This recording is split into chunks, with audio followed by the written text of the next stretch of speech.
আসসালামু আলাইকুম এভরিওয়ান, চলে এসেছি আজকে লাঞ্চের মেনু নিয়ে। তো আমি আজকে কি খেলাম দুপুরে সেটাই আপনাদের সাথে শেয়ার করব। তো এখানে আমি প্রথমে বেগুন ভাজা দিয়ে গরম গরম ভাত খেয়ে নিচ্ছি। আর বেগুন ভাজার সাথে গরম ভাত খেতে এত মজা লাগে। তো আমি এখানে ভালো মতো মাখিয়ে নিচ্ছি ভাতের সাথে, দেখিয়ে নিলাম। এখন আমি এখানে খাবো আলু ভাজা দিয়ে, আর সাথে নিয়ে নেবো একটুখানি লেবু। যে কোনো তরকারিতে একটুখানি লেবু দিলে তরকারির স্বাদ আরও দ্বিগুণ বেড়ে যায়, খেতে অনেক মজা লাগে। তো ভালো মতো মাখিয়ে আলু ভাজা দিয়ে ভালো মতো মেখে মেখে খেয়ে নিচ্ছি, খুবই মজা লাগছে। তো আপনারা আজকে কে কী খেলেন অবশ্যই কমেন্ট করে জানাবেন, আর ভিডিওটা ভালো লাগলে লাইক করে দেবেন।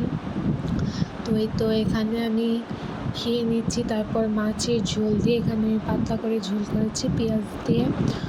তো এখানে আর একটু লেবু চিপে নিলাম।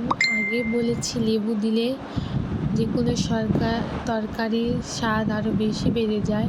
তো এখানে আমি লেবু চিপে মাছ নিয়ে ভালো মতো মেখে এই তো খেয়ে নিচ্ছি, খুবই মজা লাগছে। তো কেমন লাগলো ভিডিও অবশ্যই কমেন্ট করে জানাবেন। আর আজকে আমি এগুলোই খেয়েছি। পরবর্তী ভিডিওতে দেখা হবে, ভালো থাকবেন, আল্লাহ হাফেজ।